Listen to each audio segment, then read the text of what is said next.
आता पेट्रोलचा खर्च विसरा, घरी आणा इलेक्ट्रिक स्टायलिस्ट इलेक्ट्रिक गाडी। 100% भारतीय बनावटीची इलेक्ट्रिक्स ईव्ही इलेक्ट्रिक गाडी आता उपलब्ध। 5 वर्षांची वॉरंटी, आकर्षक कलर्स आणि स्पोर्ट्स डिझाइन। एकदा चार्ज करा आणि 100 ते 140 किलोमीटर पर्यंत रेंज। अत्याधुनिक सर्व्हिस सुविधा, लोन सुविधा सुद्धा उपलब्ध। आजच भेट द्या साई मोटर्स, किसान चौक, इचलकरंजी। संपर्क 93 73 27 57 52 किंवा 0230 299 77 66। नो पेट्रोल नो टेन्शन, इलेक्ट्रिकचा स्मार्ट पर्याय।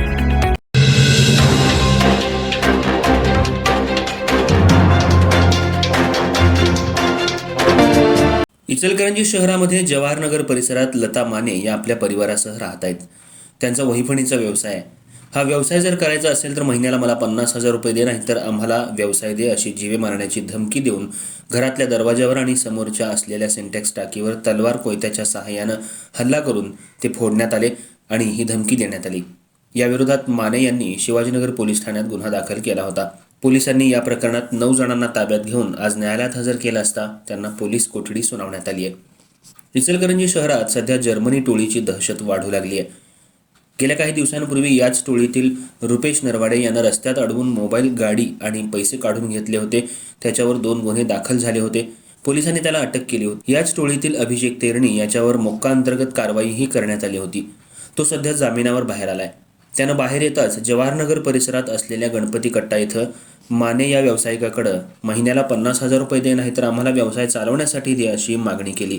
त्यांनी नकार दिल्यानंतर त्याच्यासोबत आलेल्या 9 ते 10 जणांनी मिळून दरवाजावर आणि दरवाजासमोर असलेल्या सिंटेक्स टाकीवर कोयत्यानं तलवारीच्या सहाय्यानं हल्ला करून त्याची तोडफोड केली आणि दहशत माजवली। माने यांनी या सर्वांविरोधात शिवाजीनगर पोलीस ठाण्यात गुन्हा दाखल केला होता। पोलिसांनी तात्काळ याचं गांभीर्य लक्षात घेऊन यातील मुख्य रेकॉर्डवरील आरोपी अभिषेक तेरणे वय 25, दक्ष वडर वय 20, शिवम कोळेकर वय 27, श्रेयस शिंदे वय 18, इम्रान कल्लेगार वय 26, यश गोंदकर वय 18, सूरज सुतार वय 23, मुबारक गलगली वय 18, याकूब नायकवडी वय 24 या सर्वांना पोलिसांनी ताब्यात घेऊन आज न्यायालयात हजर केलं असता न्यायालयानं पोलीस कोठडी सुनावली आहे। तर अभिषेक तेरणे यानं अन्य एका व्यक्तीकडे 50,000 रुपयांची खंडणी मागितली होती। याच अनुषंगानं अभिषेक तेरणेवर दुसराही गुन्हा दाखल झालाय। सध्या या टोळीचा जवाहरनगर परिसरात सर्वसामान्य नागरिक आणि व्यावसायिकांना मोठा त्रास होऊ लागलाय। पोलिसांनी अशा टोळीवर जबरी कारवाई करण्याची मागणी सध्या जोर धरू लागली आहे। या टोळीमध्ये अल्पवयीन मुलांसह 18 ते 25 वयोगटातल्या मुलांचा समावेश आहे। सध्या नशा करून नागरिकांना त्रास देणं, रस्त्यातून येणाऱ्या जाणाऱ्या नागरिकांना मारहाण करणं यासारख्या प्रकरणात वाढ झाली आहे।